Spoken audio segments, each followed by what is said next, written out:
महायुतीमधला रत्नागिरी सिंधुदुर्ग मतदारसंघावरनं निर्माण झालेला तिढा काही केला सुटत नाहीये.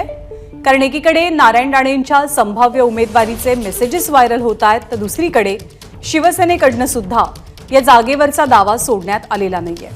उदय सामंतांचे ज्येष्ठ बंधू किरण सामंत हे इतके दिवस शर्यतीमध्ये होते, या मतदारसंघासाठी इच्छुक होते.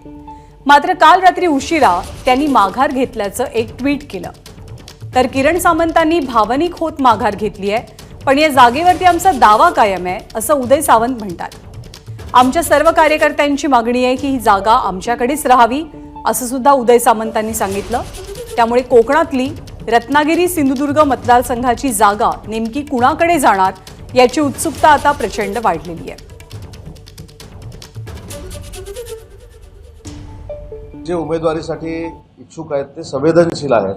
त्यांचं म्हणणं असं होतं की आपली जागा ही निश्चित आपल्याला मिळाल्यानंतर आपण 2 ते 2.5 लाखांना निवडून येऊ, परंतु असं असताना याच्यासाठी शिंदेसाहेबांना घासाघीस करावं लागते. या भावनेतनं त्यांनी तो भावनिक होऊन घेतलेला निर्णय होता. पण सगळ्यांचीच भावना ही आहे की रत्नागिरी सिंधुदुर्गची जागा ही शिवसेनेला मिळाली पाहिजे. त्याच्यामुळं दुमत असण्याचं काही कारण नाही आणि म्हणून आम्ही देखील जे इच्छुक उमेदवार आहेत त्यांची समजूत घातलेली आहे. त्याच्यामुळे कुठेही चिंता करण्याची काही कारण नाही. आज त्या गोष्टीला पूर्णविराम मिळालेला आहे. आजही दावा आमचा आहे, पण याच्यातले सगळे निर्णय जसं मी सांगितलं तसं एकनाथ शिंदेसाहेब, देवेंद्रजी, अजितदादा घेतील. राजकीय विश्लेषक अभय देशपांडे सर सध्या आपल्यासोबत आहेत. अभय सर, रत्नागिरी सिंधुदुर्गच्या जागेवरनं महायुतीतला तिढा सुटत का नाहीये किंवा अगदी निवडणुकीची प्रोसेस सुरू होऊन सुद्धा या जागेवरचा उमेदवार घोषित का होत नाहीये? नाही, एक निश्चितपणे यावेळेस इलेक्टिव्ह मेरिट किंवा निवडून येण्याची क्षमता याच्यावरच जागा वाटप व्हावं अशी ठाम भूमिका भाजपाने घेतलेली होती. आणि सिंधुदुर्ग रत्नागिरीची जी जागा आहे ती आता शिवसेनेची विद्यमान जागा आहे. भले तिथले खासदार जरी ठाकरे तर ती जागा आपल्याला मिळाली पाहिजे अशी शिंदेच्या शिवसेनेची इच्छा होती आणि त्याप्रमाणे त्यांनी उमेदवारही तयार ठेवला होता. दुसरीकडे नारायण राणे यांच्यासारखा दिग्गज उमेदवार रिंगणात उतरवण्याच्या दृष्टीने भाजपाने तयारी केली होती. त्यामुळे निश्चितपणे इथे निवडून येण्याची क्षमता भाजपाला वाटते की आमच्याकडे अधिक आहे, त्यामुळे त्यांनीच निवडणूक लढवावी आणि या निमित्ताने कोकणामध्ये भाजपाला एक स्वतःचा एक शक्ती निर्माण करण्याच्या एक स्वतःकडे ती जागा घेण्याची मला वाटतं संधी आलेली आहे. ते गमावू इच्छित नाहीत. दुसरीकडे शिंदे यांच्याबरोबर आलेले जे खासदार आहेत त्यांचेच मतदारसंघ मिळवताना त्यांची दमछाक होताना दिसते. अशा परिस्थितीमध्ये जे खासदार त्यांच्याबरोबर नाहीत त्यांचा मतदारसंघ सोडायचा की नाही या दृष्टीने भाजपाचं दबावाचं एक निश्चितपणे राजकारण सुरू आहे आणि मला वाटतं की या संदर्भात त्यांना येत्या 1-2 दिवसात तर निर्णय घ्यावाच लागेल असं दिसतंय.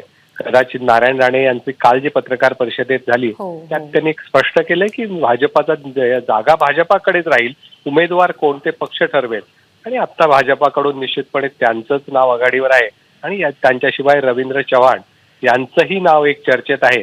त्यामुळे आता जो युतीतला तिढा आहे तो आत्ता मला वाटतं की कुठेतरी नाशिक, रत्नागिरी सिंधुदुर्ग, संभाजीनगर या 3-4 जागांच्या संदर्भात एकत्रित काहीतरी निर्णय होऊन त्याच्यावर या रत्नागिरी सिंधुदुर्गवर कदाचित शिवसेनेला पाणी सोडावं लागेल असं आत्ताची परिस्थिती आहे. सर, एक छोटासा प्रश्न, यातून मेसेज काय जातो? म्हणजे ज्या जागांचा तुम्ही आता काही खास करून उल्लेख केलात त्या जागा शिवसेनेच्या सिटिंग खासदारांच्या जागा आहेत. त्या जागा मिळवण्यासाठी एकतर एवढी धडपड करावी लागणं, एवढं बार्गेनिंग करावं लागणं, त्या जागा मिळतील की नाही याची आत्ता शाश्वती नाही आहे. हिंगोली आणि हातकणंगले 2 ठिकाणी उमेदवार बदलावा लागेल अशी चर्चा होणं, खूप स्ट्रॉंग चर्चा होणं.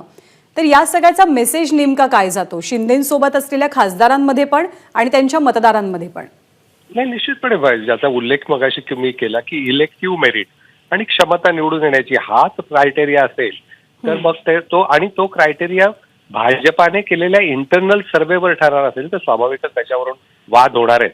आता मागच्या वेळेस शिवसेना आणि भाजपाने ज्या जागा लढवल्या होत्या त्या जागांमध्ये काही प्रमाणात कमी होतील त्या जागा, कारण राष्ट्रवादी काँग्रेस अजित पवार त्यांच्याकडे आलेले असताना स्वाभाविकच त्यांना दोघांनाही काही जागा द्याव्या लागणार असं दिसत होतं. परंतु या जागा फक्त शिवसेनेच्याच कोट्यातल्या कमी होत आहेत असं आताचं चित्र आहे. त्याच्यामुळे स्वाभाविकच भाजपाने जरी सत्तेत बरोबरीचा वाटा दिला असला तरी भविष्यातल्या राजकारणात भाजपाचंच वर्चस्व महाराष्ट्राच्या राजकारणात राहील याची तजवीज या निमित्ताने केली जाते आणि निश्चितपणे तो एक कलहाचा विषय आता झालेला आहे हे दिसतंय कॅनडा. धन्यवाद अभय सर या सगळ्या विश्लेषणाबद्दल आणि माहितीबद्दल.